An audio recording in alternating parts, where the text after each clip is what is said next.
Activity. 9h20 sur Sud Radio. C'est quoi le problème? Félix Mathieu, ravi de vous retrouver. Pourquoi notre courrier, c'est ce que vous nous révélez ce matin, Félix, arrive de plus en plus souvent en retard? Que se passe-t-il à la Poste? Oui, c'est pas très pratique effectivement de recevoir son programme télé avec une ou deux semaines de retard. Une fois que les émissions sont passées, ça perd un peu de son intérêt. Parfois, c'est même plus grave quand c'est des courriers administratifs avec des délais pour répondre, des paiements, des amendes même qui vont se retrouver du coup majorées avant même d'être arrivés chez vous. Les exemples comme ça se multiplient dans la presse régionale. Presque un mois de retard à Marseille, quartier Luynes, cet été, suite à une fermeture de bureau de poste, avec même un concours lancé par les habitants, concours du plus grand retard, dites-vous bien. Des retards chroniques aussi ces dernières semaines à l'est de Toulouse par manque de facteurs selon la CGT sur les secteurs Muret, Autrive, Tournefeuille. Plusieurs semaines de retard signalés cet été du côté d'Orléans après des suppressions de tournées. Des facteurs sur place qui se disent débordés par les nouvelles tournées qui ont été rallongées.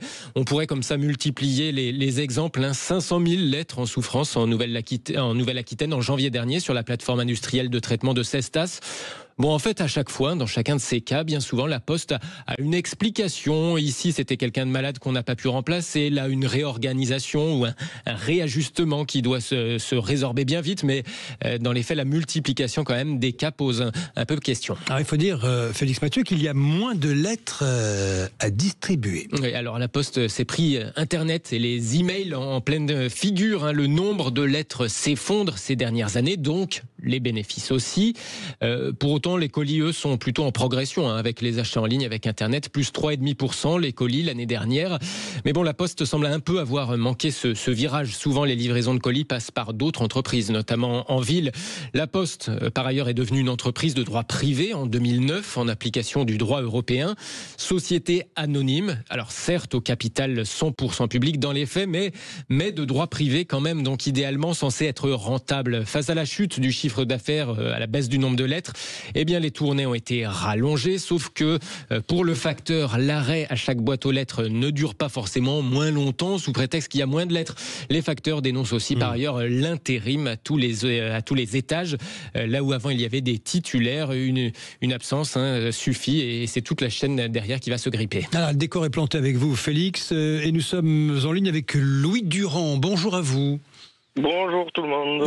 Soyez bienvenus, Louis Durand. Vous êtes facteur et secrétaire départemental CGT de la Poste en Haute-Garonne. D'abord, première question, il y a eu des soucis, je crois savoir, dans votre secteur, avec des gros retards il y a quelques semaines. Est-ce que c'est du côté de Muret, est-ce que c'est résorbé?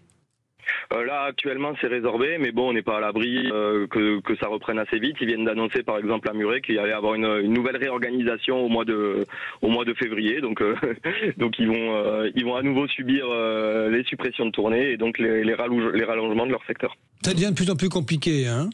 Oui. Alors nous on le constate depuis maintenant une dizaine d'années. Les réorganisations elles sont accélérées.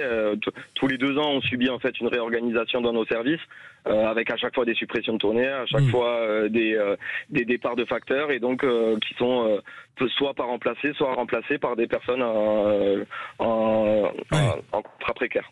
Félix Mathieu. Comment c'est justifié ces réorganisations? On imagine que c'est la baisse du volume de courrier qui vous est avancé? Alors oui, ils nous annoncent la baisse du volume du courrier, sauf que en fait ils anticipent sur les années suivantes. Quand ils réorganisent un bureau, ils vont nous dire que c'est parce que le courrier va baisser dans l'avenir. Donc parfois sur une commune, on se rend compte que le courrier il ne baisse pas aussi vite qu'il l'espère, et c'est là que ça va créer des problèmes. Et puis ce qu'on se dit, c'est que de toute façon, vous êtes bien obligé de passer à chaque boîte aux lettres, même s'il y a moins de lettres. Ah bah oui, c'est la mission de service public. C'est la mission de service public. Nous, on doit passer tous les jours partout. La Cour des comptes préconise la fin des tournées quotidiennes automatiques. Enfin, en tout cas, le suggérait il y a quelques mois. Est-ce qu'on pourrait imaginer, selon vous, que la Poste demain ne fasse, par exemple, qu'une fois ou deux par semaine, ou voilà, 2-3 fois par semaine? Ça serait envisageable, ça? Bah alors, pour moi, en termes d'organisation, ça me semble très compliqué à mettre en place. Et puis, faut aussi savoir ce qu'on attend d'un service public.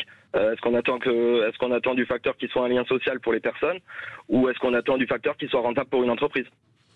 Vous dénoncez aussi par ailleurs l'usage de l'intérim. Il y a vraiment beaucoup plus d'intérimaires qu'avant par rapport au nombre de titulaires. Ah oui, ça a complètement explosé. Nous, on a recensé 23 000 intérimaires pour 170 000 agents dans toute la France. Moi, je suis dans un bureau, pour vous donner un exemple, c'est moitié-moitié. On est 17 agents et il y a 8 intérimaires. Pas que en remplacement, quoi. C'est ça. Louis Durand, ça fait combien d'années que vous exercez le métier de facteur, vous êtes à la Poste, quoi? Moi, ça fait 8 ans. 8 ans. Est-ce que vous avez quel âge, Louis? Pardon, je suis un peu intrusif. J'ai 35 ans, mais je vous en prie. Vous êtes un petit jeune encore, 35 ans, oui, vous savez ça. Et les anciens, qu'est-ce qu'ils vous disaient? Qu'il a vraiment changé ce métier de la Poste? Il y a beaucoup de choses, il y a beaucoup de choses qui changent dans ce pays, partout, mais c'est pas seulement en France d'ailleurs. Qu'est-ce qui a changé globalement? Vous l'avez bien décrit auparavant, mais dans l'esprit, si vous voulez. Il y a un attachement au service public qui est moins important du niveau de la direction. Nous, on essaye de rendre un service tous les jours pour les usagers. En face de nous, on nous demande de la rentabilité. En fait, il y a une perte de sens au travail pour les agents. Pour vous donner un exemple, il n'y a pas si longtemps, on nous a demandé de distribuer la pub en priorité et de laisser le courrier si on n'avait pas le temps. Oui. Ça change, c'est plus pareil qu'avant, c'est plus comme avant. C'est ça, en fait, les distributeurs de pub, c'est eux qui rapportent le chiffre d'affaires et donc, on nous demande de privilégier cette marchandise-là. Allez, Félix, encore une question pour conclure avec vous, Louis Durand. Bon, même s'il y a la concurrence sur les colis des entreprises de livraison, on imagine quand même, surtout en zone rurale, que vous avez pas mal de colis à distribuer, ce qui pourrait quelque part peut-être compenser la baisse du nombre de lettres sur votre activité ? Compenser en termes de charge de travail complètement, puisque c'est des produits différents à distribuer. Faut savoir que la plupart des concurrents appartiennent au groupe La Poste. Pour commencer, nos plus grands concurrents qui sont DPD ou Chronopost appartiennent au groupe La Poste. Alors il y a Amazon qui s'implante et qui commence à distribuer aussi beaucoup de colis. Mais oui, la plupart de nos concurrents sont nos propres collègues et c'est aussi ce qui nous met en difficulté. Sur certaines communes, vous pouvez avoir 3 personnes du même groupe qui passent dans la même rue. En tout cas, c'est du vécu. Merci à vous, Louis Durand, facteur de métier et fier de l'être, et secrétaire.